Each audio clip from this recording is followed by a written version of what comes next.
Bienvenidos a un capítulo más de Escena del Crimen.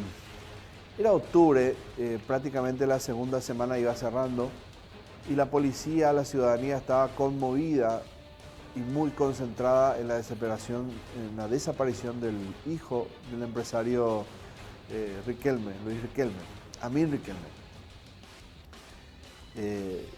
Conmocionados por lo que había ocurrido, cómo lo llevaron, quiénes probablemente eran los sospechosos, todo lo que envolvía a la situación de la desaparición de ese chico. En medio de eso ocurrió nuestra historia, o sucede lo que hoy vamos a contar. Un asalto violento que había tenido lugar el 12 de octubre del año 2004, siendo precisos en un barrio muy popular, de muy alto nivel social, por decirlo así, es el barrio Murucuyá de Asunción. Barrio muy urbano, muy urbanizado, con mucha gente que va y viene. Pese a eso, muy poco es lo que quedó como testimonio de lo que había sucedido en aquel entonces, y de hecho muchos siquiera van a recordar este caso, o ahora cuando lo contemos, puede que tengan algo de memoria con lo que había sucedido en aquel entonces con Horacio Lein Aguirre. Vamos a describir un poco a la víctima en este caso, y es lo único que en lo que hace al perfil de nuestros protagonistas vamos a tener, y ya van a saber por qué. 18 años en aquel entonces, paraguayo, estudiante, residente en el barrio Murucuyá de Asunción, y él fue asesinado durante este asalto que ocurrió en su domicilio. Les decía que esto sucedió en el barrio Murucuyá, 12 de octubre del año 2004. Ingresa este grupo de delincuentes a una casa donde estaba toda una familia reunida, hacen la voz de asalto, todos cuerpo a tierra. Evidentemente que estaban nerviosos, quizás había gente nueva dentro de ese grupo de asaltantes, y esto es una deducción hasta se puede decir absurda, pero intentando entender un poco la reacción de alguno de ellos.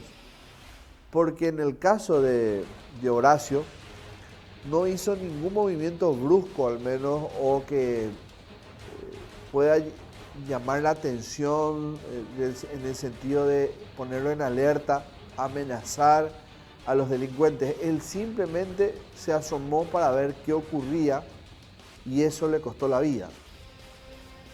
Un disparo fue suficiente para prácticamente cortar todo lo que había sucedido en ese momento y llevar esto a otro plano. Octubre del año 2004, situación de sangre que había ocurrido en el barrio Murucuyá, y esto fue lo que sucedió con Horacio.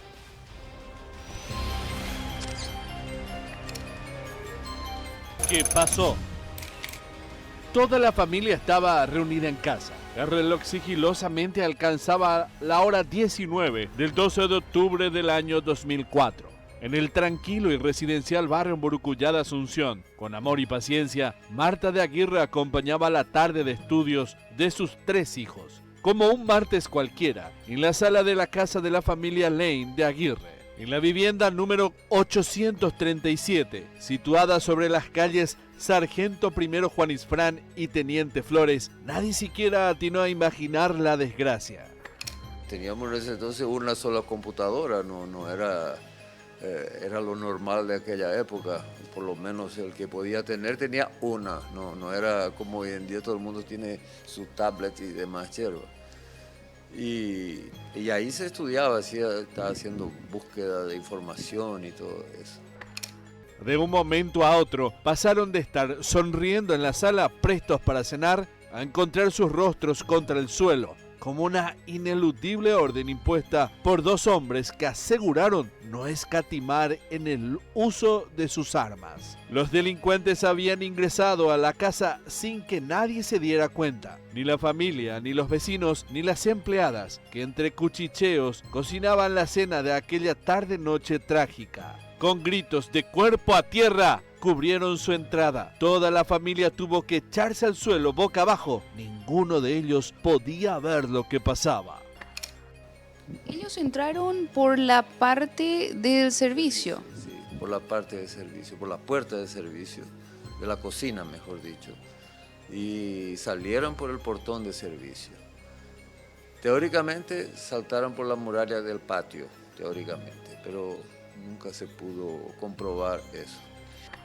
Cuando estaban ya adentro en la puerta de la salita, ahí ya es cuando se percataron, ¿verdad? No hubo preaviso. Los desconocidos exigían que se les entregue el dinero. Mientras buscaban de un lado a otro, una explosión retumbó en las paredes. Marta se levantó y se ofreció a llevarlos hasta donde estaba la plata. ¡Acuéstense!, respondió el criminal. La dueña de casa les indicó dónde debían ir a buscarlo. Luego tomaron algunas pertenencias y se dispusieron a huir, como si nada hubiera ocurrido. Marta facilitó todo como si fuera la norma que uno debe seguir cuando lo atropellan a uno en su propia casa. No ofreció resistencia y accedió a su petición, pensando en su familia, en el peligro que corrían sus hijos, sin imaginar que esa tarde perdería a uno de ellos. Fue muy rápido. Qué sé yo, el tiempo no te podría precisar, pero en 10 minutos creo que ya estaba todo comenzado y terminado. ¿Ellos buscaban algo específico o...? Valores, supuestamente valores. Mi señora fue encañonada a su cuarto y tuvo que entregar las cosas que le sobraban porque ya habíamos sido víctimas de otro asalto un par de años antes. Entonces con eso ya quedó limpita. Y llevaron la joya más importante, ¿verdad? El hijo. Porque lo material, paciencia, eso se recupera de alguna manera. El tiempo te permite recuperar, pero no la vida. La vida no hay caso. No fueron por ahí, fueron por la calle esta paralela, acá. Teniente Flores. Sí, hacia Julio Correa y subieron en un auto ahí, en esa época donde está ahora Burger King, antes estaba un supermercado, Bocachá se llamaba, pero ahí cerca estaban esperándole y subieron y se fueron. O sea que tenían más cómplices. Sí, tenían. Por lo menos uno más que tenía el auto. Cuando por fin los delincuentes cruzaron nuevamente la puerta, casi todos se incorporaron nuevamente, menos Horacio, el hijo del medio. Alrededor del muchacho, la sangre manchaba el suelo. Ninguno de los presentes se había percatado que el disparo no había sido intimidatorio. Lo habían hecho al cuerpo de él. Ni siquiera se dieron cuenta de que él estaba herido cuando ocurrió todo. No, porque fue, por lo visto, con todo el susto, no se dio cuenta mi señora que le habían disparado. Y igual fue a hacer lo que, a punta de cañón, lo que le exigían, pero cuando volvió ya estaba consumado el hecho. Horacio no se movía, apenas respiraba. De a poco la vida se le iba. Marta lo alzó a un vehículo y condujo a toda velocidad hasta el sanatorio San Roque de Asunción.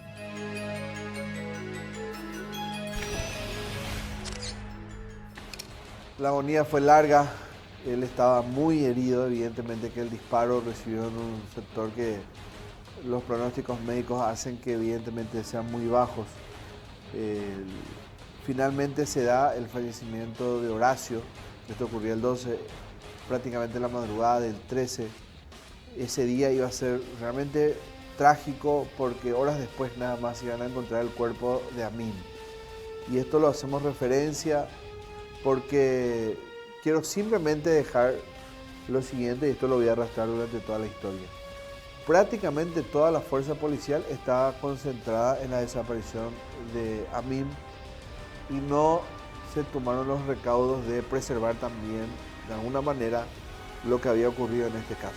Desatendieron de alguna manera este caso y eso hizo que algunas cuestiones, pistas muy importantes que se podían generar en esas primeras horas del hecho, puedan servir más adelante para intentar identificar a los que habían ingresado a esta casa.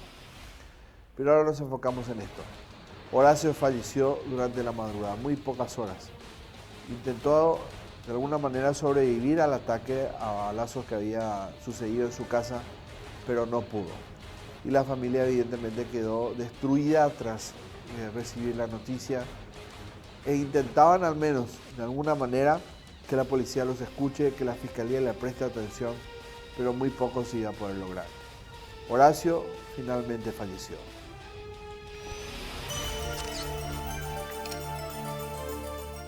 Agonía y tragedia. Horacio agonizaba.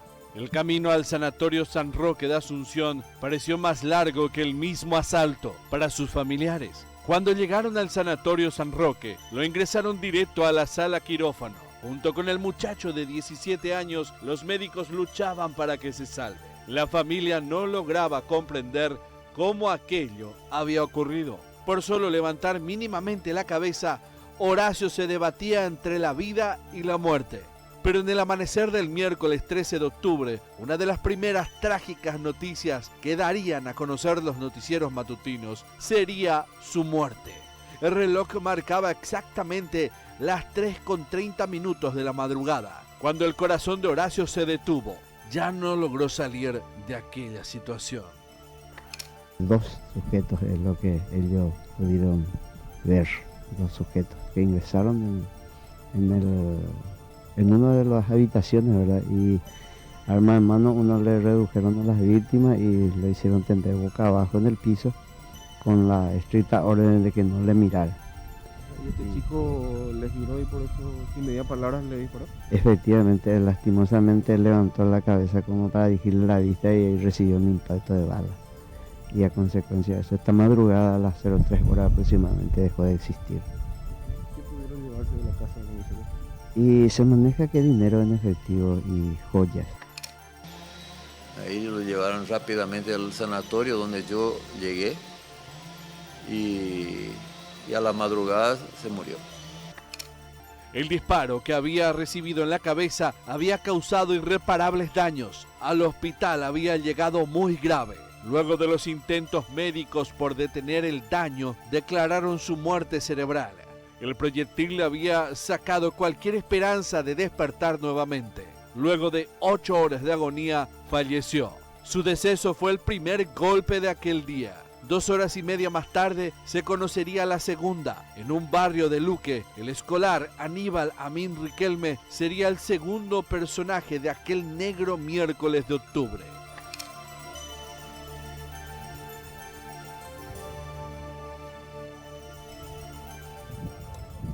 A mi cito, mi nana, lo que le hicieron a mi sobrino, volví a tocar.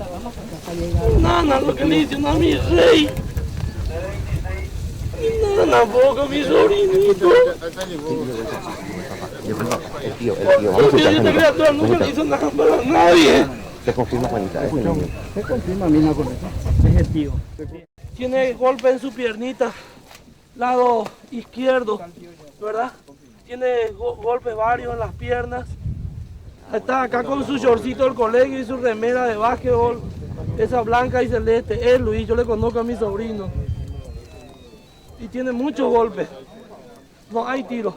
¿Qué daño puede hacer una criatura de 10 años? Nadie se opuso a nada. Íbamos a cumplir, estábamos empeñando todo lo que tenemos para cumplir los requisitos. No se le hizo nada. No sé qué más quieren esta gente. No se le dice no. Uno trata de dar todo lo que tiene para cumplir sus requisitos y después...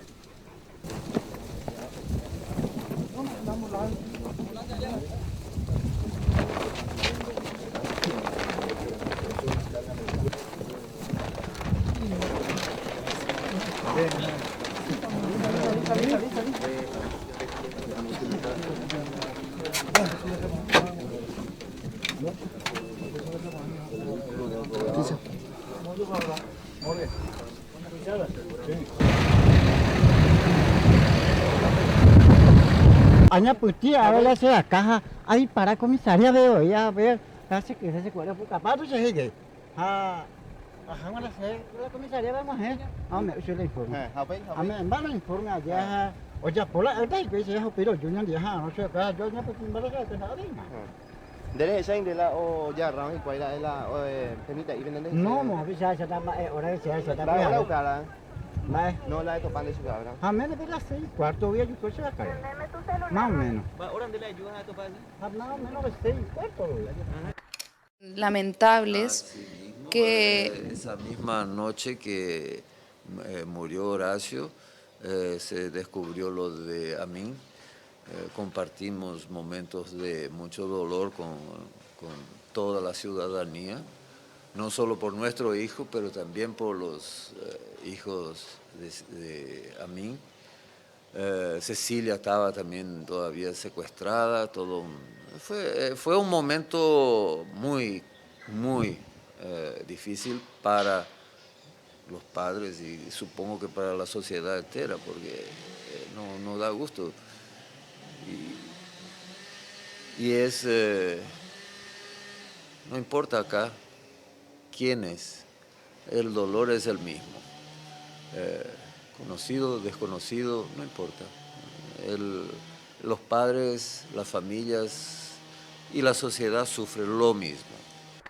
Ambos menores pertenecían a importantes familias asuncenas. Ambos eran víctimas de la inseguridad y ambos pintaron el negro panorama de un año que ya se había gastado sombríamente. Pero aún no terminaba.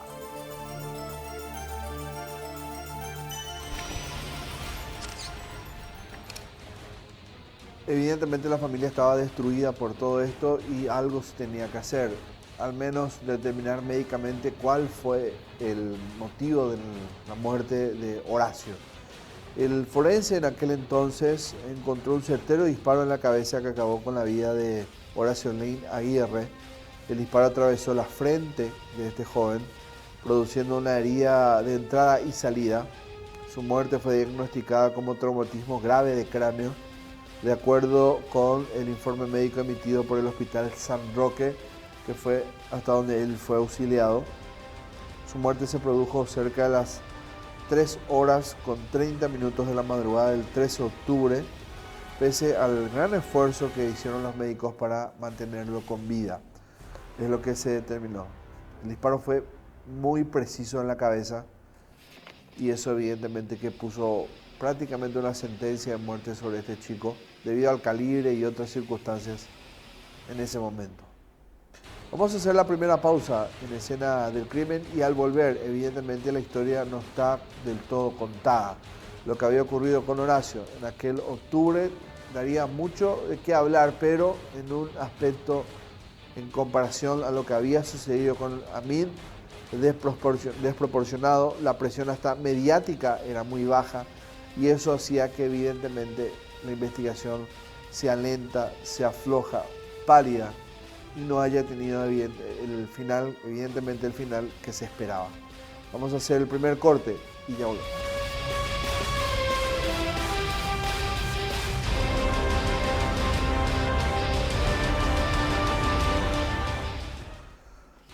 Retomamos la investigación de la muerte de Horacio Lane, este chico de 18 años. Esto ocurrió el 12 de octubre del año 2004, mismo tiempo donde había desaparecido Amin Riquelme. Y decíamos en el bloque anterior, traemos a colación el caso de Amin para dibujar un poco el escenario mediático en lo que estaba concentrada la policía, la fiscalía en aquel momento. Lastimosamente, el desenlace del caso Amin se había dado también de la peor forma. Mismo día en que falleció Horacio Lane, el protagonista de nuestra historia hoy, es el día, pero horas después, en que fue encontrado muerto Amin Riquelme.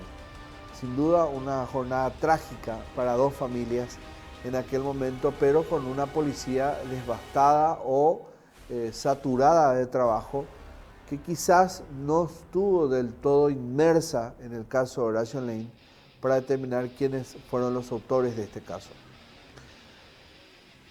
El recuerdo de Horacio después de su muerte evidentemente que comenzó a agitar aún más, a conmocionar aún más a sus amigos, ni qué decir a su familia. Son esos momentos en donde uno pierde a alguien y todos esos buenos recuerdos vienen a la cabeza y a uno lo agobian más, porque se pierde una joven vida, porque se pierde un amigo, un hermano, un hijo, una muy buena persona que tenía muchísimo futuro. en una circunstancia estúpida, absurda y cobarde, donde unos delincuentes ingresan a una casa para llevarse bienes y de una manera estúpida asesinan a un chico solo por el hecho de haber levantado la cabeza. Todo esto que les cuento generó la impotencia, el repudio de mucha gente, que fue prácticamente la sociedad civil la que se movilizó. Familiares, amigos y algunos extraños que empatizaron con la familia por lo que había sucedido en aquel entonces. Salieron a presionar, a movilizarse, a reclamar justicia porque no veían evidentemente una movilidad al menos de la Fiscalía y la Policía en aquel momento. Este es el recuerdo de Horacio Lane, en la voz de sus familiares, en el recuerdo de sus amigos y lo que pudimos rescatar de su memoria. El recuerdo de Horacio. Era juguetón, era agradable, daba gusto estar con él. Tenía muchos amigos, un chico sencillo, agradable, no era problemático, de fácil trato. Y trataba con todo el mundo, no solo con sus amigos, pero el personal, el guardia de la esquina, tenía un trato bueno. Horacio Lane de Aguirre tenía 17 años y cursaba el último año del bachillerato en el Colegio Americano de Asunción. Él tenía 17, nuestra hija Luisa tenía en ese entonces, acababa de cumplir 15, y el menor 14 creo que es, sí, 14, 3 años, 3 hijos. Apasionado de la informática, soñaba algún día enlazar su vocación de médico y la computación, revolucionar la ciencia médica de nuestro país. Pero dos criminales asaltantes le cortaron todos los sueños, cegaron todas sus ilusiones y dejaron un dolor que perdura hasta hoy día en la familia. Le gustaba la medicina, pero no sabemos qué hubiera sido, ¿verdad? Le gustaba la informática, los jueguitos, por supuesto. Como todo adolescente. Por supuesto, no era diferente de los adolescentes en general, era adolescente. Y, en fin, le gustaba todo. Le gustaba el campo, le gustaba la gente, trataba bien de la gente. Una ola de indignación reinó en el país. Desde Berlín, Alemania, el entonces presidente de la República, Nicanor Duarte Frutos, tuvo que hacer frente a la reacción de la ciudadanía, que exigía justicia para ambos menores de edad. Padres y estudiantes de 3 exclusivos colegios de Asunción, entre ellos el americano, el Cristo Rey, a los cuales pertenecían los fallecidos, congregaron a unas 5.000 personas en una manifestación que continuó hasta finales del mes de octubre. De la misma participaron también familiares de otras víctimas de secuestro, como la hija de Gilda Estela Vargas, quien sería hallada muerta 8 años después, y Cecilia Cubas, a quien encontrarían en Ñemby meses más tarde.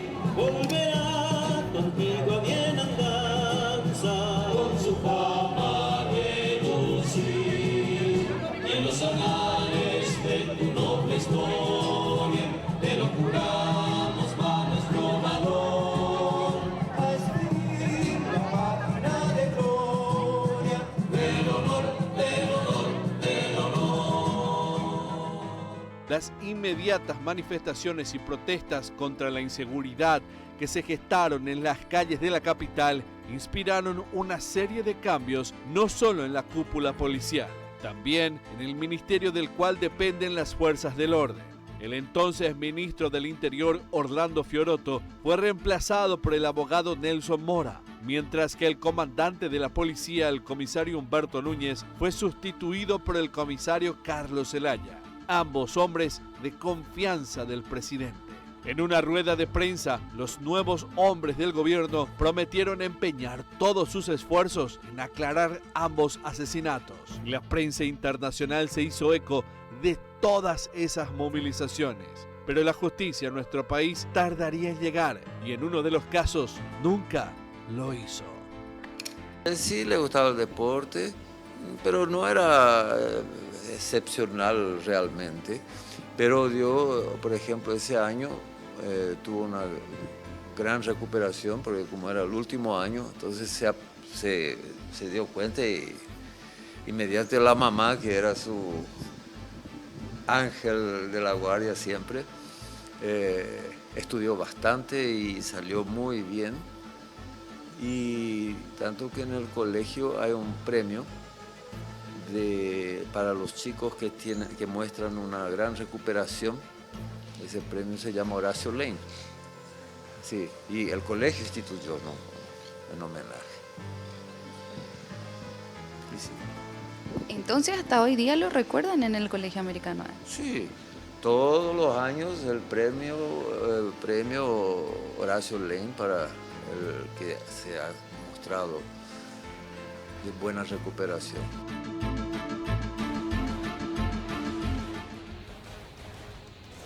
El caso evidentemente estaba inmerso en muchas dudas para la policía, mucha confusión con respecto a quienes se metieron a la casa porque no tenían filmación, no había muchos testigos, era muy poco lo que estaban recabando en materia de investigación y las horas pasaban, transcurrían y no tenían nada. La impotencia se agudizaba en la familia, no entendían por qué o cómo es que los investigadores no podían tener un solo nombre, un solo aspecto, una característica física de los que habían ingresado a la casa. No podían concebir que en otros casos la cuestión era diferente, se movilizaban rápido y en esta situación no tenían absolutamente nada, cuando que ellos mismos, pese al estado de shock, me refiero a la familia, podían describir quiénes eran los que se metieron a la casa a robar. No había pistas sobre los autores y estaban realmente en medio de un mar de confusiones los propios agentes de investigación de delitos.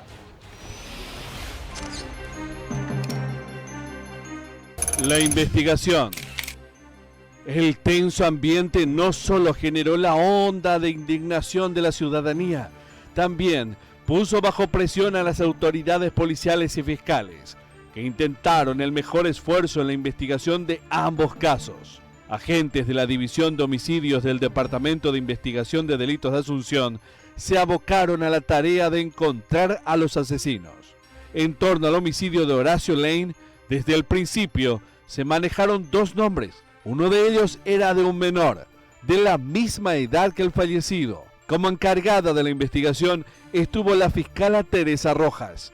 Uno de los sospechosos fue identificado como Luis Osmar Vera Jiménez, alias Chiqui, un conocido delincuente que ya había sido fichado por la policía como sospechoso por otros casos en aquel tiempo. También arrastraba varios antecedentes por delitos menores. El segundo sospechoso fue reconocido por los informantes de la policía, solo por su alias, el de Tito. Luis Osmar acostumbraba a realizar violentos asaltos a mano armada, aunque en el futuro varias veces sería capturado por sus diversos robos cometidos. El criminal nunca fue procesado por el asesinato del adolescente. Fue en el año 2007 cuando la policía logró capturarlo nuevamente por un asalto a un transportador de caudales que él mismo lideró y en el cual se quedó con 80 millones de guaraníes, una fuerte suma en aquel tiempo. 2 años después recibió su primera condena, posterior al asesinato, y fue por este asalto, pero nunca más lo vincularon a la muerte de Horacio. Los días transcurrieron y pese a que la policía intentó rastrear a los implicados en el mortal asalto, solo a uno de ellos lograrían encontrar, pero de una forma completamente circunstancial, pero gracias a una de las acciones llevadas a cabo por los investigadores para dar con los autores.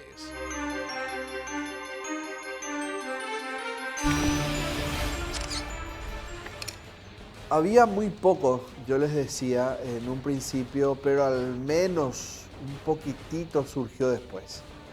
Y era porque algunos de los familiares presionaron para que puedan obtener algún tipo de dato sobre quienes se metieron a la casa. Saltó un alias como para comenzar la investigación.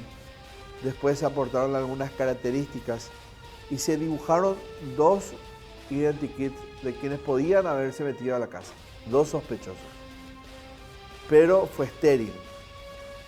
No se pudo avanzar mucho, ni siquiera se pudo madurar el dato, el rumor del alias, porque esta es información que se obtiene, digamos, de acuerdo a fuente humana, de acuerdo a quienes también están metidos en lo mismo y preguntan quiénes pudieron haberte estado metidos en esto o planificado aquello, y ahí salta un rumor que cuentan propios delincuentes a la policía, que muchas veces pagan por información de este tipo, o bueno, hacen un canje de te dejo libre si me ayudas con esto. Cuestiones que les cuento yo, que suelen darse, digamos, dentro propiamente de una investigación. Ustedes van a evaluar si está bien o mal. Lo cierto es que generalmente datos así muy livianos, muy superfluos, salen de esa manera. Pero eso se tiene que madurar. Para eso justamente está la inteligencia, el trabajo de campo. Y eso no ocurrió. Definitivamente no ocurrió porque el desenlace es nada. La nada misma. No se tuvo el éxito deseado, no se llegó a identificar a quién tenía ese alias y tampoco se pudo identificar el rostro, el segundo rostro dibujado dentro de lo poco que tuvo la policía en aquel momento. 2 identikits, pero 0 identidad.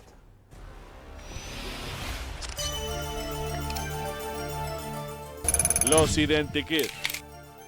2 días después del crimen, el 15 de octubre del año 2004, los agentes de la División de Homicidios elaboraron el retrato hablado de 2 sospechosos con base a la declaración de Marta de Aguirre, sus otros 2 hijos y 2 empleadas que estaban en la casa el día del crimen. Los dibujos retrataban únicamente 2 rostros, pero al menos uno de esos bocetos sería la clave. Exactamente una semana después del asesinato, dio resultados, cuando un médico atendió a un paciente en el entonces Hospital de Emergencias Médicas de Asunción, hasta donde llegó un muchacho que necesitaba atención médica por diversas lesiones recibidas. Enzo Milciades Estigarribia Carmona tenía 17 años por aquellos días y presentaba un impacto de bala, además de diversas heridas de arma blanca. Allí fue sometido a una delicada operación, en la cual los médicos intentaron sacarle ese proyectil que tenía incrustado en la pierna, pero no pudieron conseguirlo. El personal médico se sorprendió del parecido del paciente con uno de los identikits elaborados por la policía sobre el presunto homicida de Lane, que decidieron así llamar a los investigadores del caso. Las que hacían a las personas eran básicas, no eran realmente preguntas que pudieran llegar a algo. ¿Qué hacías? ¿O por qué esto? Pero nada relacionado con preguntas que podrían incidir en la solución. Ese es mi modo de ver. Pese a la presión de la familia, el trabajo de la policía y la fiscalía, la investigación del caso fue deficiente. Solo uno de los implicados fue detenido. Del otro, nunca se supo absolutamente nada.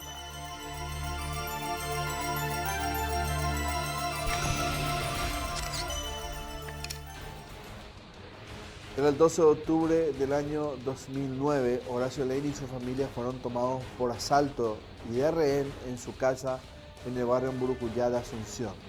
Los delincuentes habían ingresado armados con la intención de llevarse dinero y todo lo que había de valor en esa casa en aquel momento.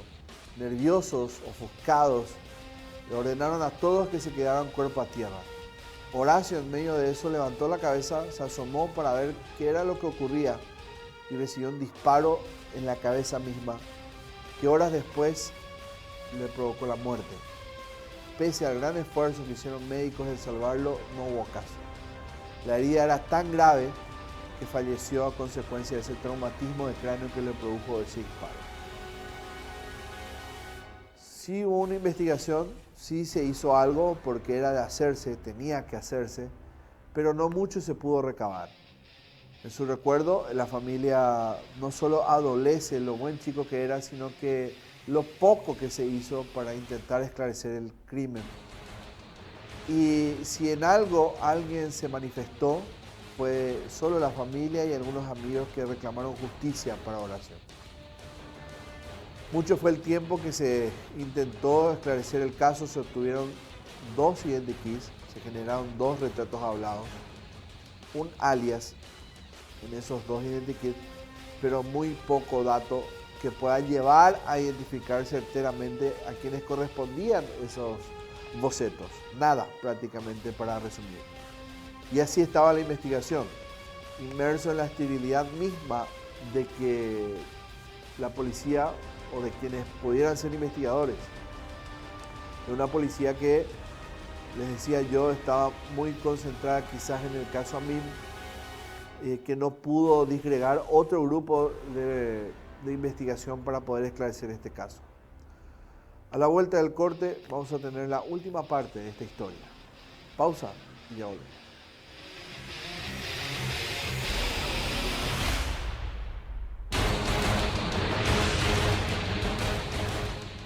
Última parte de esta historia, la de Horacio Lane, el chico de 18 años asesinado de un balazo en la cabeza el 12 de octubre del año 2009 en el barrio Murucuyá de Asunción. Un grupo de delincuentes se metió a la casa con la intención de robar, redujo, los tuvo de rehén ahí a él, a su familia, y él levantó la cabeza, se asomó para, en medio de esa discusión de lo que implica eso, y ahí recibió el disparo en la cabeza. Los delincuentes huyeron sin llevarse prácticamente nada. Y no solo se llevaron, digamos, a ese chico, porque le sacaron la vida, sino que se llevaron hasta las últimas pistas o lo poco que pudieron haber dejado, porque sin duda, al parecer y según la policía, no hubo nada que recabar ese día. No tenían filmaciones, pocos testigos y al parecer poco movimiento policiaco en investigación para intentar dilucidar quiénes se metieron a esa casa y quién mató a Horacio. En el transcurso de la investigación se estableció que ese disparo le generó un traumatismo en el cráneo de Horacio. Se tenía el plomo, el tipo de bala, o sea, balística había para continuar con la investigación, pero no se hizo. Había identikit, es decir, pese al shock, al trauma que genera un asalto, más el disparo a uno de los integrantes de la familia, había descripción de quienes pudieran ser, no se identificó, se tuvo un alias, y la policía cuando quiere puede, y este no fue el caso. Este crimen se archiva nuevamente como un crimen sin resolver. La Fiscalía no tuvo también el peso necesario como directora de investigación o director de investigación para impulsar otro frente de trabajo y estimular un poco la acción policial en cuanto a investigación de manera que se pueda resolver este caso. Responsabilidad de ambas instituciones. Así cerró el caso, lastimosamente, de Horacio Lane.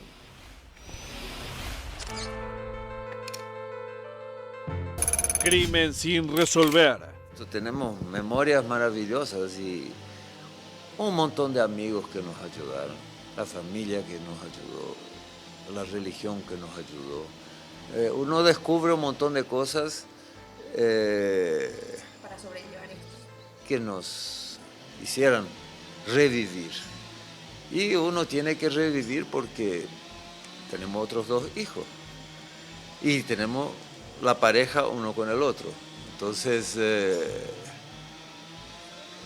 eso es importante. Cuando uno se casa es para cuidar uno del otro. Y tener una sonrisa en la cara para los hijos, porque ese fue un golpe durísimo.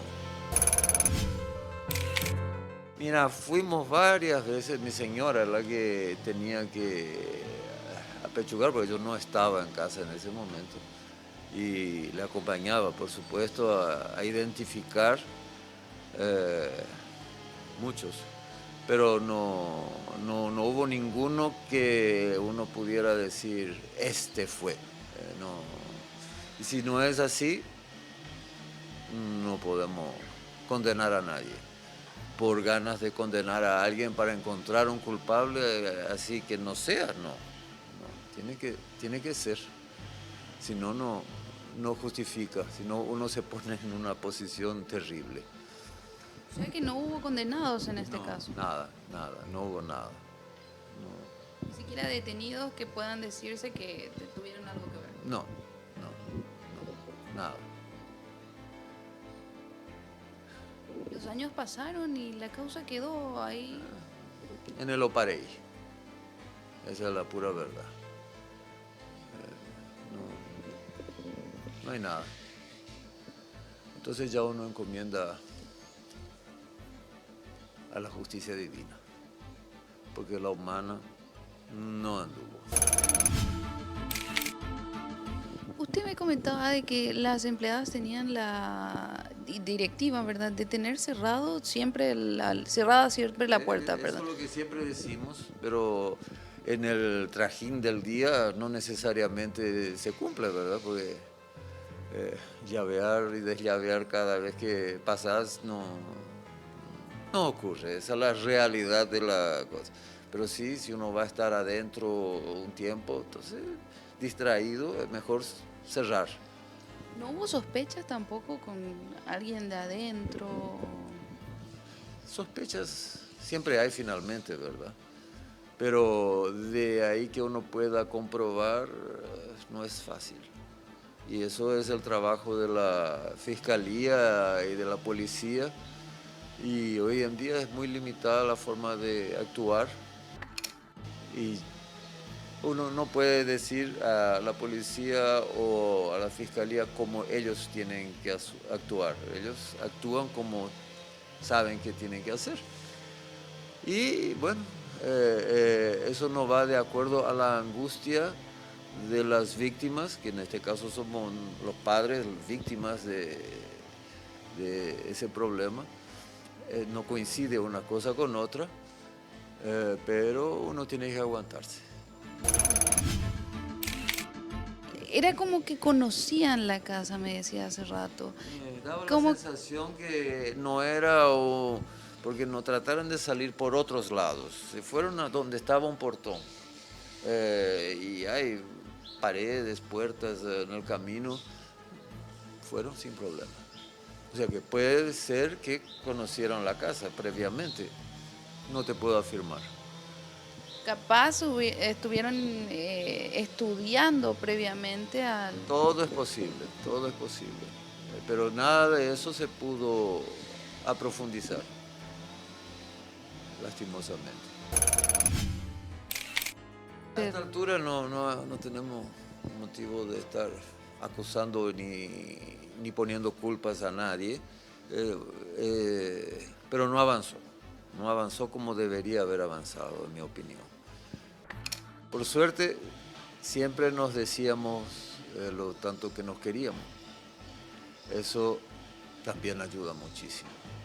Que saber que él sabía que le queríamos, porque normalmente la gente no dice nada, pero nosotros sí, con la madre, siempre le decíamos que te queremos y eso ayuda mucho. ¿Cómo se siente hoy después de 18 años? Mira, yo colaboré muchos años en la Fundación Solidaridad de las personas con discapacidad física. Y yo creo que uno se siente más o menos como perder un miembro del cuerpo, porque queda el vacío. Uno aprende a vivir y a manejarse sin algo, pero queda faltando ese algo, sí o sí. Pero uno vive, tenemos que llevar la vida normal, lo más normal posible, pero se siente triste siempre, en el fondo. Que no ocurren esas cosas en la vida. Eso no debería ocurrir nunca, para nadie. Y uno todos los días ve en los noticieros cosas horribles que ocurren y es muy, muy lamentable, muy lamentable. Y fuerza a los que sufren, eso es lo que uno puede desear. Y que la justicia sea más efectiva en general.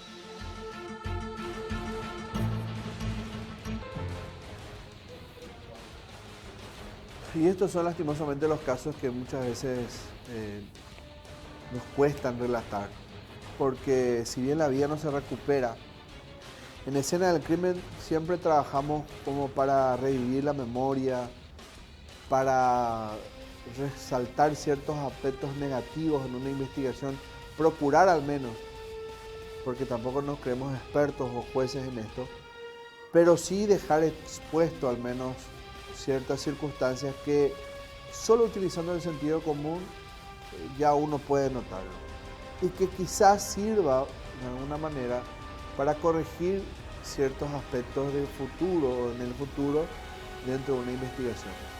No vamos a curar la sociopatía, porque matar en un asalto es de sociópatas, o por qué no de psicópatas. Pero sí podemos de alguna u otra manera generar conciencia en la investigación para no dejar de lado, no ser blandos o no ser tibios a la hora de investigar y usar todos los recursos. Todos se merecen el mismo nivel de importancia y de atención a la hora de una investigación. Porque todos necesitan justicia cuando ocurre esto. Nadie le va a devolver la vida de un familiar, de un amigo, de un hermano. Pero sí en la justicia uno pudiera acobijarse y tener por lo menos una liviandad en el alma a la hora de recordar la oración. Decir, se hizo justicia a mi hijo, se hizo justicia a mi hijo. Lastimosamente este no es el caso. Que quede por lo menos en la memoria de que aquí lo recordamos. Nos reencontramos la próxima semana y no se olviden que todos los capítulos de Escena del Crimen siempre están en el canal de YouTube de Unicanal. Nos reencontramos el lunes próximo. Adiós.